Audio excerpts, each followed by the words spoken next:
Honorable Rauf Hakim, you have 20 minutes. Order please. නියෝජ්‍ය කාර්ක සභා සභාපතිතුමිය මූලාසනයට පැමිණෙත.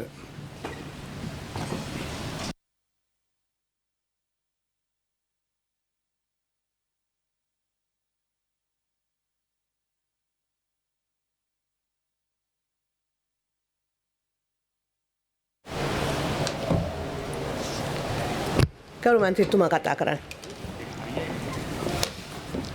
Bismillah ar-Rahman Rahim. Honorable Deputy Chairman of Committees, Honorable Bimal Ratnayaka, the Leader of the House, brought to our notice the passing away of one of our former distinguished Secretaries General, Mr. Nihal Seneviratne. I would like to add my tribute to him from the opposition. Particularly,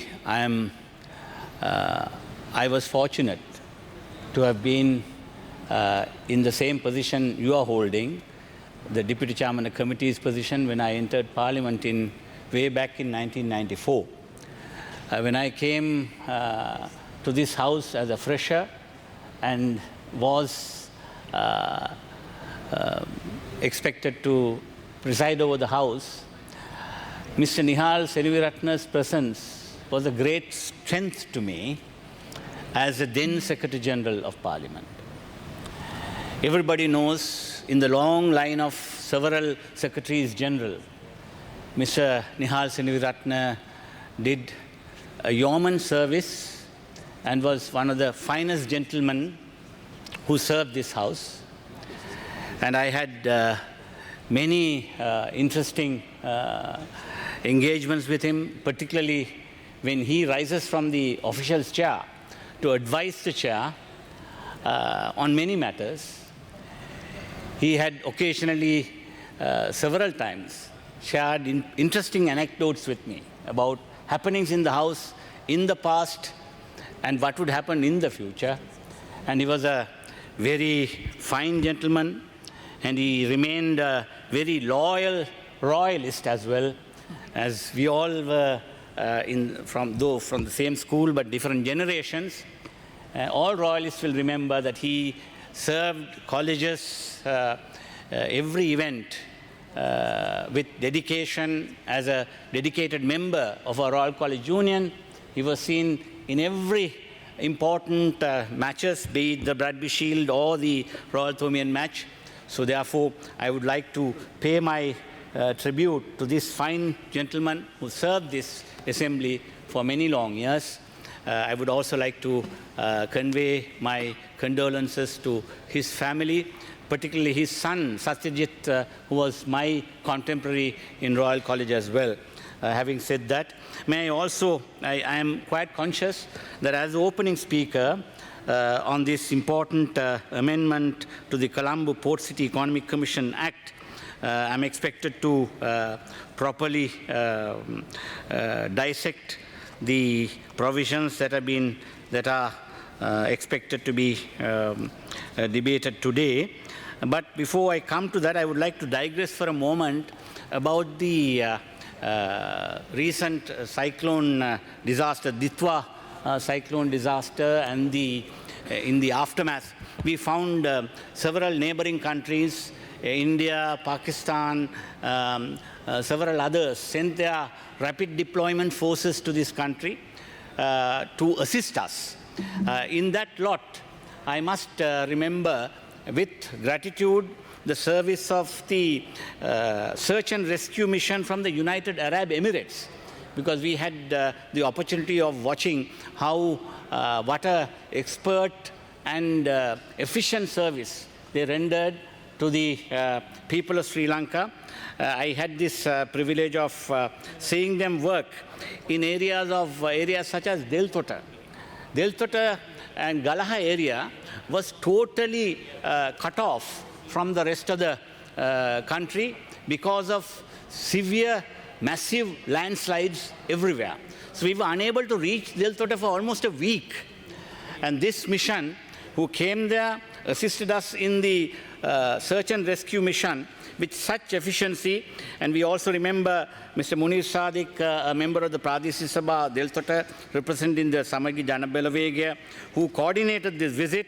They came there, had meetings in the district divisional secretariat, and went all over the place and assisted in the rescue missions, as well as providing dry rations and various other assistance to the affected people of the area. And they came there on the December 10th and traveled all over. Particularly, they looked at the hospital in Deltota. They looked at several necessary infrastructure improvements that are lacking in the area, particularly the water supply scheme, school buildings, and they have, of course, made a provisional promise that they would convey to their government and try and see whether whether for the hospital to their development and then water supply scheme for that area as well, and to also assist in trying to set up industries to help in finding employment, productive employment for the people of the area, and also including resettlement for the people. Many government lands that are available in the area, when resettlement takes place for people who have been affected, who cannot return to their original homes, there had been promises made. I would like to acknowledge their good work in areas such as Deltota and various other areas. And I would also like to thank the Rapid Deployment Force from India and Pakistan, who also did a similar service to all the affected people in our area. And I would like to specially thank the Emir of United Arab Emirates, Sheikh Mohammed bin Zayed Al Nahyan, and the embassy for having sent this particular rescue and search mission, who served us efficiently. And this is, once again, I would like to convey the gratitude of Sri Lankans and the government to such a wonderful mission. Having said that, I would also like to digress a little more on another issue concerning the same cyclone situation which affected the Karathivu area in Putlam. கரத்தீவு சின்ன நாகவில்லு பிரதேசத்தில் நடந்த அனர்த்தத்தின் காரணமாக அங்கு மிக மோசமாக பல இடங்கள் இன்னும் நீர் வற்றாமல் நெஞ்சளவு நீர் தேங்கி நிற்கின்ற ஒரு அபாயகரமான நிலைமையில் 25 வீடுகளுக்கு மேல் இந்த கரத்தீவு பிரதேசத்தில் சின்ன நாகவில்லு பிரதேசத்தில் இன்னும் இருந்து கொண்டிருக்கிறது என்ற விவகாரம் நேற்று பாராளுமன்றத்திலே அரசு தரப்பு பாராளுமன்ற உறுப்பினர் ஒருவர் இது உண்மைக்கு புறம்பானது என்ற வகையில் ஒரு கூற்றை செய்திருந்தார் என்பது மிகவும் கவலைக்குரியது, கண்டனத்துக்குரியது என்று நான் இங்கு சொல்லி வைக்க விரும்புகிறேன். அந்த பாதிக்கப்பட்ட மக்கள் தங்களுக்கான மாற்று வீடுகள் சம்பந்தமாக இன்னும் அங்கலாய்த்து கொண்டிருக்கிறார்கள். ஒரு மாதம் கடந்தும் இன்னும் நீர் வற்றவில்லை என்ற காரணத்தினால் அவர்களுக்கு வீடுகளில் வசிக்க முடியாத நிலையில் அரசு நிலங்கள் வேறு இடங்களில் பிரித்து கொடுப்பது சம்பந்தமாகவும் இன்னும் அரசாங்கம் நடவடிக்கை எடுக்கவில்லை என்ற குற்றச்சாட்டை அவர்கள் சொல்லிக் கொண்டிருக்கிறார்கள். இதற்கு மாற்றமாக நேற்று பேசிய பாராளுமன்ற உறுப்பினர் அதை மறுதலித்து பேசியது குறித்து என்னுடைய கவலையை நான் தெரிவித்துக் கொள்ள விரும்புகிறேன். இன்னும் அந்த பிரதேசத்தில் தண்ணி வற்றிவிட்டதாக சொன்னாலும் அது வற்றவில்லை என்ற விவகாரத்தை, அது உண்மைக்கு புறம்பானது என்பதை இங்கு என்னோடு இருக்கிற சக பாராளுமன்ற உறுப்பினர் அங்கு பிரதேசத்துக்கு சென்ற சகோதரர் ஹிஸ்புல்லா அவர்களும் உறுதிப்படுத்துகிறார்கள் என்று நான் சொல்லி வைக்க விரும்புகிறேன். Mrs.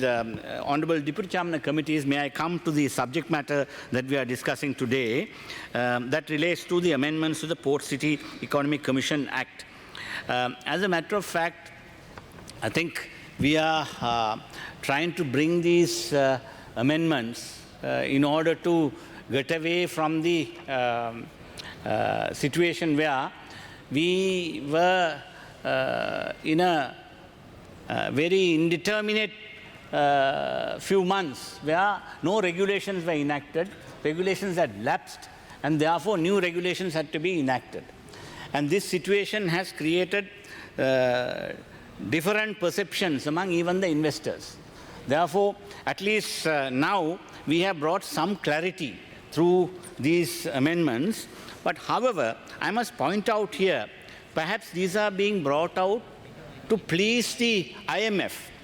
International Monetary Fund may be having their strictures and wanting us to increase our revenue and are looking at these issues with a different approach.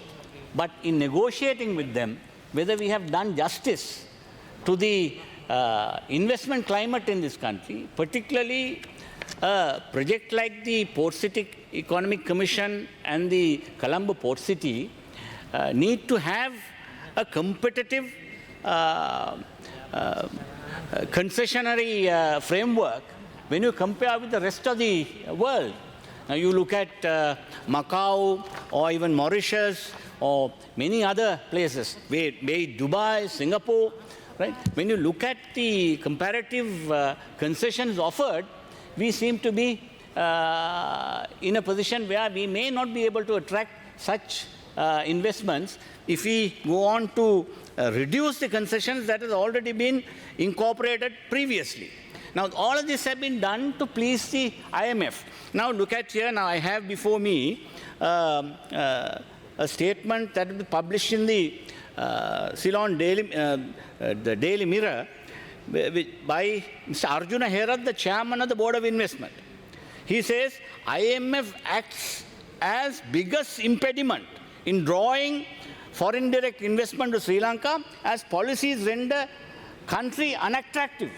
This is their own current chairman of the Board of Investment, who says, now he's tendering his resignation, he says. Now, Arjuna Herath, chairman of Board of Investment, the one-stop shop for attracting investments in December, announced that he would step down from his post by the end of this month, just under 16 months into his tenure. Any tax incentive that the BOI wants to offer beyond what is currently there needs the IMF rubber stamp. Sri Lanka does not offer any compelling reason for global industrialists or investors to relocate to Sri Lanka with its current tax policy and challenges. And this is an article that was there in the Daily Mirror. Such is the situation. If such is the situation, your own chairman of the Board of Investment is saying this about the IMF. So what type of negotiations have you done with the IMF? In fact, yesterday at the Committee on Public Finance, we, in fact, to a certain extent, questioned the officials who came on behalf of the Port City Commission. Of course, the chairman, Mr. Harsha Amarasekara, was abroad and he couldn't come, but he had come on a previous occasion. They shared many of their sentiments with us. And we could see there was also some convergence among the members themselves. It was quite evident. Some of us members who were yesterday observed that, because there was difference of opinion among the members of the commission itself, whether these new revised incentives would be enough to attract investments to our country. Because I can go into detail about such proposals. We saw many members, in fact, yesterday we had members like Dr. Harsha Subhasinghe, who himself is a very experienced investor. He has his own firm in Dubai and various other places. So they themselves had some difference of opinion whether this new incentive scheme would be enough to attract, because he was urging that we must have a 0% interest, 0% duty or income tax levy to those people. Even the secondary investments that are coming should have that particular provision for employees. Now, if employees are to pay 36% duty, 36% income tax, who will relocate here? This is the issue. So our incentives that we have now revised, though it stands at 7.5% for IT industries, if IT firm relocates here and wants to export their products abroad, well, they will be charged 7.5%. Whereas outside this special economic zone, they will be charging 15%. This is why they said because there is 15% there, we will make it more rational and bring it as 7.5%. Whereas there are other economic zones elsewhere in the country who charge only 0%. You see, there is no charge at all, no income tax at all. So who will come and relocate here? So this is the whole problem. So whereas IMF is concerned, we should have had been a much more robust negotiation with them to force their hand to see that the existing concession should have continued. So whereas now we have revised it and brought it to 7.5%, which again is uncompetitive when you compare with other zones. Now, when it comes to the investment themselves, we raised various questions from those who have come there. Mr. Harsha Amarasekara, who is a very prominent counsel, is the President's Counsel, a friend of mine as well, and friend of chairman of the Committee on Public Finance. They came and explained, but they were also somewhat, you could see an inhibition in their minds about this would be sufficient for them to attract, though they showed some, well, of course, the Director General, being the Director General, having been acting Director General for some time, a fine gentleman himself, but of course he had to sing for his supper. We can't blame him. He says he was, of course, showing some confidence that, well, we will be able to do something. But when we look at the entire portfolio of the real estate development, now there is, they are expecting by these investments at least $14 billion to come. Now, they are expecting this $14 billion to come if all the 74 plots are given out and developments take place. And with the $14 billion coming in, they are expecting another further value addition to the economy of further economic advantages to the tune of almost $13 billion. So altogether, we are in the range of $30 billion could come in if all the real estate plots are taken and developments do happen. But when we question them, how much of it has already come? They say commitments have come and we are expecting some of the developers, only 3 or 4 of them, in the first quarter, whether they will start work. We are hoping upon hope that they will start work, at least these 4 developers. One is a marina development and the other is a residential parcel and a mixed development parcel, including another parcel they're expecting, a hotel parcel, which is still not fully committed. So all of which they say that total investment they're expecting among all these 4 parcels, they come to reality. Yes. Yes, if all these 4 parcels become a reality, they can raise only they will bring in only $1.2 billion, whereas they're expecting $14 billion. Of a small pittance is going to come, and of which, now if they look at the value-added advantage of this development, that's almost another $13 billion they're expecting if all the investments do become a reality. So that again is a moot point, because then, in fact, the chairman advised that they speak to the statistics department and see whether realistically the value addition to the economy would be in the range of 13 billion. 13 billion is our entire economy is about 100 billion. So that is about 13% of our GDP. So that's a massive, massive change, and it will be welcome to the economy if this happens. But then with this kind of incentives offered, having revised or downsized the incentive that we had originally given, whether there will be investor confidence in the country's infrastructure sector, particularly this special economic zone that we have set up. Nobody will come. Yeah, hardly anybody would come. This is all of us wish that the dream of the government materializes, because all of us want the investors to come here. We are not saying this, but only thing, we are only sharing our inhibitions, which were also shared by the chairman and a few other members of the commission themselves, because they are experienced people who are leading business people. The chairman himself is a who had been advisor to many business organizations in the country. So I ගරු would like to මන්ත්‍රීතුමා share, ඔබතුමාගේ කාලය අවසන්. yes, therefore, having shared all those observations, I would say it's only, let's hope that the dream of this government would materialize finally, and these new regulations that are being gazetted would be sufficient enough to attract sufficient investment to improve our economy. Awesome. Thank you.